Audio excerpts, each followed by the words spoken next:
आप में से किसी ने एक बहुत बढ़िया सवाल पूछा है कि तैयारी कहाँ से शुरू करें, कैसे शुरू करें, कौन सा कंटेंट लगाएं, डीपीपी पे लगाएं, मॉड्यूल लगाएं, करें तो आखिर क्या करें। तो ध्यान से सुनना है शॉर्ट को, वीडियो को।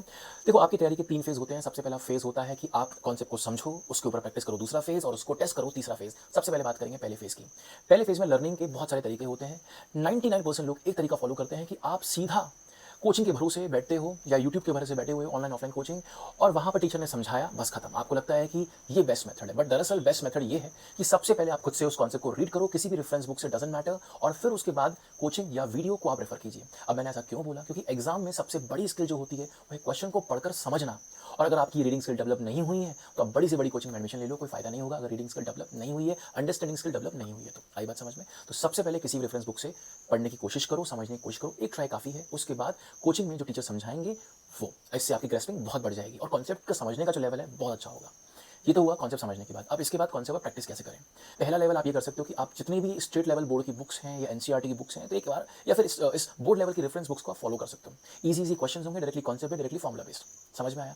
इसके बाद आप क्लासरूम क्वेश्चंस जो आपको करवाए जाते हैं वो भी आप रेफर कर सकते हो। उसके बाद आप डीपीपी रेफर कर सकते हो, और उसके बाद आप स्टैंडर्ड बुक जैसे कि अरिहंत हो गई, सिंगेज हो गई, या कोई और किताब आप फॉलो करते हो तो। और लास्ट में आता है कोचिंग का मॉड्यूल। क्योंकि कोचिंग के मॉड्यूल में अगर हम बात करें तो बहुत कम कम कंटेंट होता है, तो लेवल एकदम अचानक से बूस्ट हो जाता है। ये एक लिमिटेशन है उसके अंदर, ठीक है? आई आपको बात समझ में? तो ये आपको कंटेंट का रेफरेंस होना चाहिए। और उसके बाद आता है टेस्टिंग फेज। टेस्टिंग फेज में जाने से पहले ये मेक श्योर करना कि हर चैप्टर पर आपके 200 सवाल कम से कम खुद से होने चाहिए, खुद से। यानी हो सकता है कि आपने 300 अटेम्प्ट किए हो, लेकिन हुए आपसे केवल 50 सवाल। तो जब तक आपके 200 सवाल खुद से क्रैक नहीं हुए, तब तक आप टेस्टिंग फेज पे ना जाओ, थोड़ा अवॉइड करो। क्लियर है बात? जैसे ही आप ये टारगेट अचीव कर लोगे, जनरली अगर बात करूं तो within 300 to 400 question target achieve हो जाता है, अगर आप एक सिंसियर एस्पिरेंट हो तो, ठीक है? जैसे ही फेज अचीव होता है उसके बाद आप टेस्टिंग करो, उसके ऊपर एक टेस्ट जनरेट कर दो, या कोचिंग की तरफ से जो भी रहता है।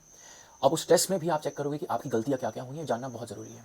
कॉन्सेप्ट में अगर गलती हुई है तो कॉन्सेप्ट पर सुधार करो, कॉन्सेप्ट पर फिर से सवाल लगाओ, फिर से वही प्रोसेस को रिपीट करो।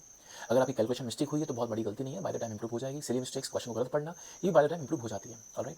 तो ये मैंने आपको छोटा सा रोड मैप बताया है, इसको अगर आप फॉलो करोगे, सिंपल है, तो आप अपनी तैयारी को बहुत अच्छे से कर सकते हो। कुछ और बातें, जैसे कि आपको बहुत पेशेंस रहना पड़ेगा। ये नहीं कि आप 2 3 4 महीने में आप बहुत जल्दी रिजल्ट एक्सपेक्ट कर रहे हो, ठीक है? तो है आपकी मेहनत। ग्राफ ऐसे होता है, एक्सपोनेंशियली आपको बढ़ता हुआ ग्राफ दिखेगा।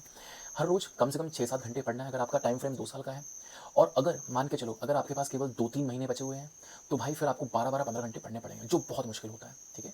तो इट्स बेटर आप शुरुआत से एक 5 6 घंटे मिनिमम पढ़ने की कोशिश करिए, अपार्ट फ्रॉम कोचिंग आवर्स।